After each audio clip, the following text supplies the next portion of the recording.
Assalamualaikum warahmatullahi wabarakatuh. Saya Nur Amira binti Mahal Husain, nombor menteri DEC 09210031. Assalamualaikum dan selamat sejahtera. Saya Cik Nur Ainatul Akmal binti Charun, nombor menteri DEC 09210004.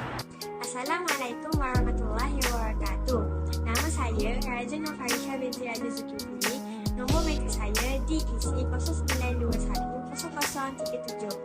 Saya akan menerangkan tujuan dan kepentingan bahan yang telah dihasilkan kepada guru.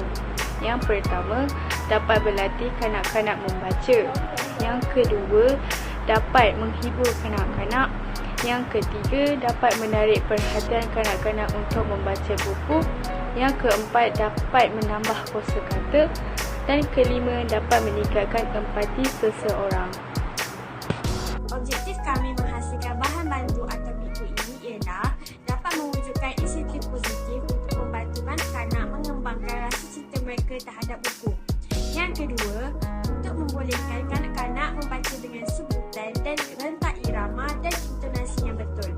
Yang ketiga, untuk meneroka penggunaan buku terhadap perkembangan literasi kanak-kanak dalam kalangan guru tadika. Yang terakhir, dapat meneroka penggunaan buku sewaktu sesi pengajaran dan pembelajaran dalam kalangan guru tadika. Kepentingan bahan yang telah dihasilkan ialah dapat menambah perbendaharaan kata, memperkaya kosakata serta membantu mereka dalam memahami pelbagai perkara yang ada di sekitar mereka. Yang kedua, dapat memupuk minat membaca serta mendorong kanak-kanak untuk membaca buku dalam diri mereka. Yang ketiga, boleh meningkatkan keterampilan komunikasi dalam diri kanak-kanak dan membantu kanak-kanak untuk menyusun perkataan dengan baik kerana mereka kaya dengan berbagai kata dan perkataan. Yang terakhir, kanak-kanak juga dapat meningkatkan kemahiran menulis.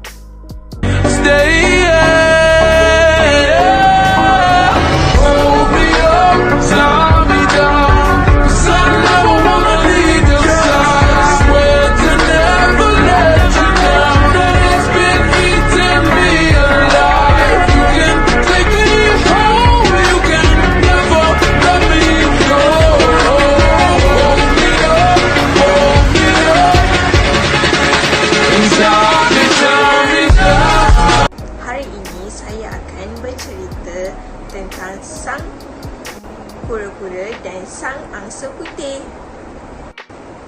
Adik-adik mesti tak sabarkan nak dengar cerita sang kura-kura dengan sang angsa putih.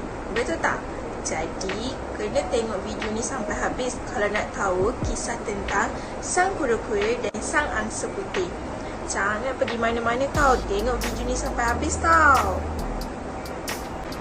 Tada, inilah buku cerita yang telah kami buat, iaitu Sang Kura-Kura dan Sang Angsa Putih. Jom kita tengok isi yang ada dekat dalam buku cerita ni.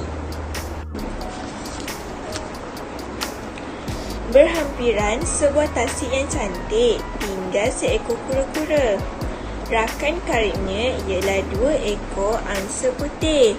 Mereka selalu berseronok, bercerita dan berbual-bual bersama-sama. Pada satu ketika, kemarau melanda. Tasik tempat bermain pun mula menjadi kering. Sang kura-kura tasik ini sudah tiada apa-apa lagi melainkan lumpur sahaja. Kita tidak boleh terus hidup di sini lagi, kata sang angsa putih. Carilah sebuah tempat yang mempunyai banyak air dan kemudian datang semula. Sang angsa putih pun berbuat demikian. Dia terjumpa sebuah tasik yang agak jauh dari situ. Tetapi bagaimana kami hendak membawa kamu bersama-sama? Tanya sang angsa putih. Kamu hanya perlu mencari sebatang kayu yang kuat, jawab sang kura-kura. Nanti kamu berdua gigit di hujung batang kayu dan saya pula gigit di bahagian tengah kayu tersebut. Dengan cara ini, kamu boleh membawa saya ke tasik yang lagi satu itu, katanya lagi. Kedua-dua sang angsa putih bersetuju. tetapi memberikan amaran kepada sang kura-kura. Jangan buka mulut kamu semasa kita sedang terbang.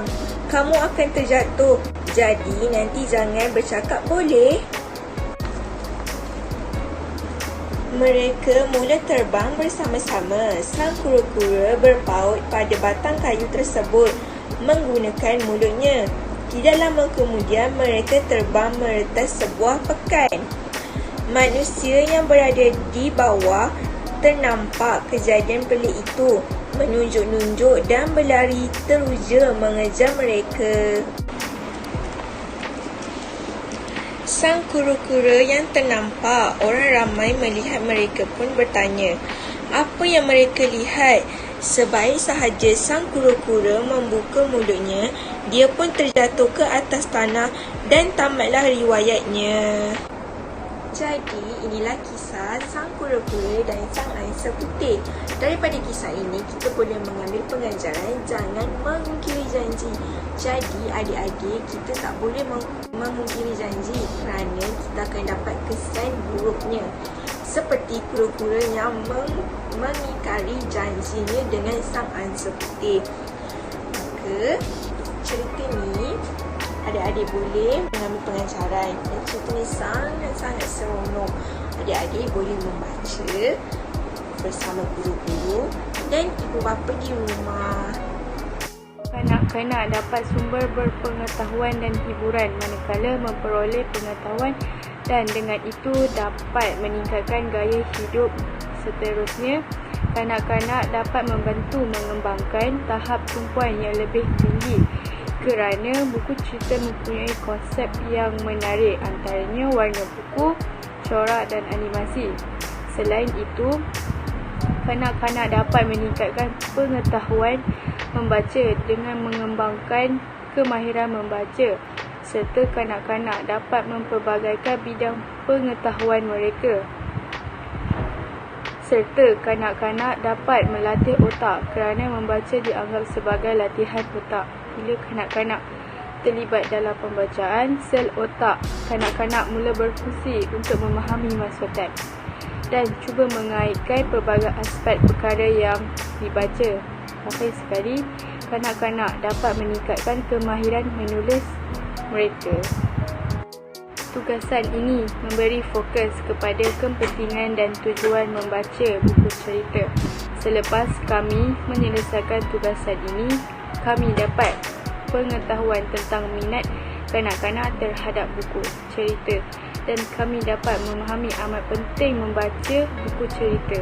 Dan akhir sekali, kami dapat mempelbagaikan kaedah pembacaan terhadap kanak-kanak.